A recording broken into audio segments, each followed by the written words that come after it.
Olá pessoal, tudo bem? Meu nome é Alex Vargas e hoje eu vou te mostrar aqui na tela do meu computador como que eu faço um faturamento de uma média aí de 100 mil reais por mês. Então, cara, o que tem de diferente entre as coisas, né? Nós temos que tirar ela do lado para Por que elas não se conectam, né? Exato. Por que uma teoria explica uma coisa e não explica a outra? Pode ser, o problema pode estar no tempo. Esse lance do tempo dele passar diferente perto do buraco negro ou próximo da velocidade da luz, o que essas coisas nos dizem sobre o próprio tempo? Que ele é constante, que ele é... O que é? Exato, não é, né, cara? Esse é que é o negócio. Que não é constante e... Parece que tudo já aconteceu, na real, né? Exato. E tem várias discussões. A primeira discussão sobre o tempo é quando que ele começou. Será isso que daí é de fritar o cérebro. Pô, na escola me ensinaram que foi no Big Bang. Então, será que... E antes? Será que não tinha nada? O que tinha antes? Essa é uma questão, na né? física a gente chama da flecha do tempo, cara. Aonde que ela foi disparada para começar tudo isso, entendeu? Então, assim, a gente considera isso, mas o próprio Stephen Hawking, cara, a última entrevista que ele deu, pouco tempo antes dele morrer, foi pro Neil deGrasse Tyson, e a discussão... Adoro ele. E a discussão dos dois era, o que veio antes do Big Bang, cara? Eu tenho uma O que aconteceu antes ali? Tinha tempo? Não tinha? Não tinha nada. Tipo, Mas aí não era nada. Quando você entra pra parte quântica, quando você enfia o quântico ali, pode ser que tinha, cara. Tipo, milissegundos ali antes, aonde as coisas começaram do administrador colocar os códigos, exatamente. Né? O tempo de você montar a Matrix ali pra disparar. Caralho. E aí? Então, é um negócio que é da muito... hora. Isso aí é um negócio... Isso aí frita. E o lance de passar mais rápido... perto velocidade da luz, né, e tal. Isso mostra, cara, que o tempo, a gente chama, né, que é a dilatação, ele dilata, entendeu? E ele se contrai porque ele tá ligado com a maneira como você tá se movimentando. Basicamente é isso, entendeu?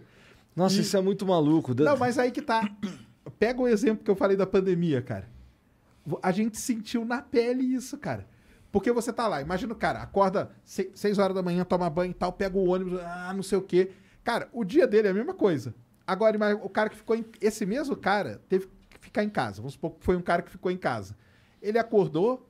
O que eu vou fazer? Cara, não preciso sair correndo para pegar o ônibus. Beleza, eu não vou ficar 2 horas no trânsito. Então, o que eu vou fazer agora? Vou tomar meu café. Entendeu? Deu uma diferença. A pessoa sentiu isso na pele.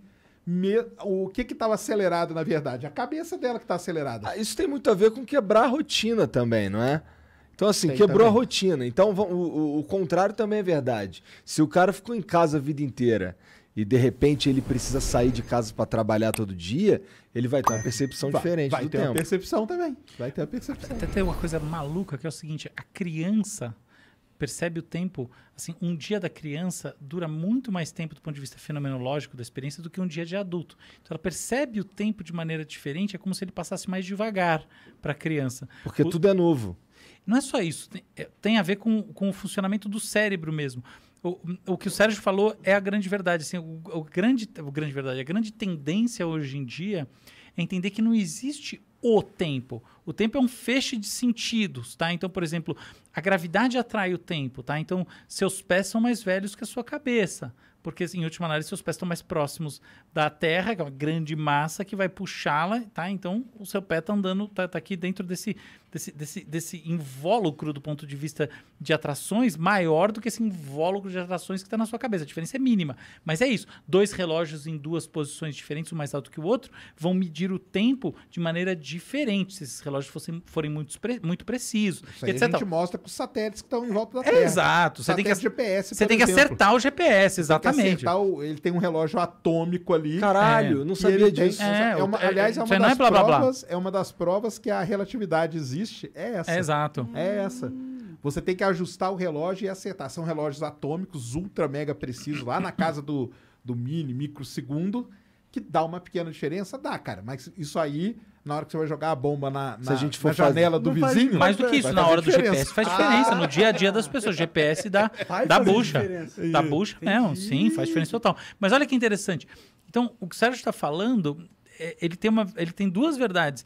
Tem essa verdade física E tem a outra verdade que é psicológica. O tempo psicológico, ele é relativo e ele muda ao longo da vida. Então, a gente, criança, vê esse tempo passar mais devagar. Pensa um verão na sua infância. Nossa Senhora! Pensa quanto tempo demorou para passar a 8ª série. Meu Deus! Não, a minha infância foi muito Cara, maior durou... do que os últimos 10 anos. Nossa Senhora. Não tenha dúvida disso. É maior do que a sua vida inteira, do que todo o resto. É sempre assim. Então tem isso. Mas tem uma outra coisa que é muito interessante de pensar, que ela não está mais só no nível da psicologia. Ela está meio nesse encontro da física com a psicologia, com a neurociência. Porque é o seguinte, olha só. Eu olho você. Obviamente, olhar você significa que a luz em você, muito na linha do que o Sérgio estuda, está vindo até mim. Então, existe um passado seu, ok? Porque, na verdade, a luz navegou até aqui. A diferença temporal é ínfima, não importa nada. Se você estivesse numa estrela, faria diferença de anos. Ok. Então, até aqui tem uma diferencinha desprezível. Então, tudo que a gente está vendo do ponto de vista meramente teórico está no passado. Mas não é isso que importa. Olha o seguinte... Para eu ver você, eu tenho que processar a sua informação que entra pela minha retina. Ela vai navegar até uma área chamada núcleo geniculado do tálamo. Do tálamo, ela vai passar para o córtex occipital, que é uma área de visão. V1, V3, córtex parietal, córtex frontotemporal. Vai puxar coisa dali no hipocampo de memória para reconhecimento. Ela tem um monte de coisa até eu olhar. E quando a gente vê alguém, a gente não vê uma imagem física como um objeto que a gente não sabe o que é. Existem algumas agnosias, que são doenças, déficits neurológicos, que fazem a gente ver assim. Você vê uma pessoa e você fala, que raios que é isso? Mas precisam ser casos de muita lesão cerebral pra você ver assim. E em você geral, não saber o que é que você tá vendo? Não, você sabe até que é alguma... Você não sabe...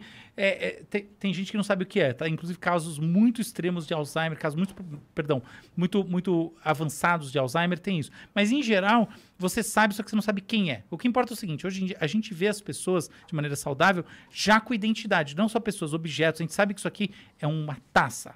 Ou um copo, pelo menos, entendeu? Então, essas coisas envolvem memória, reconhecimento e tudo mais. Isso é visão. Isso tudo toma alguns milissegundos.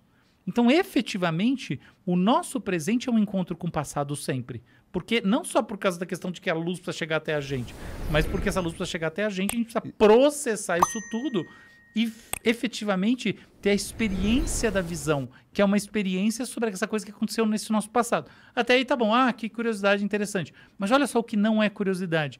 Se a nossa relação é com o passado e a gente está cada vez mais imerso no universo digital em que as coisas mudam muito rapidamente, eventualmente o que vai acontecer é que a capacidade de encontrar o que está acontecendo de maneira sincrônica com as outras pessoas vai diminuir, ou melhor, ela já está diminuindo. Então a gente cada vez mais está fora de sintonia por causa disso. E aí você tem um outro elemento que não é só a experiência, a formação, que essas coisas são milissegundos, mas enfim, é tempo, mas é pouco. Mas é o seguinte, pensa, por exemplo, você está falando com alguém e dá um delay de voz, ok? Uma coisa normal, todo mundo percebe. Agora, pensa que você está dentro, por exemplo, de novo, do metaverso e você tem delays de relacionamento com as pessoas em todas as partes. Você já parou para pensar quanta coisa já aconteceu entre o momento que você conseguiu entender alguma coisa e efetivamente essa coisa ganhou sentido para alguém que está do outro lado do mundo? Já rolou muita coisa. Então, a gente está cada vez mais, na minha visão, ampliando esse espaço entre o tempo presente de cada uma das pessoas.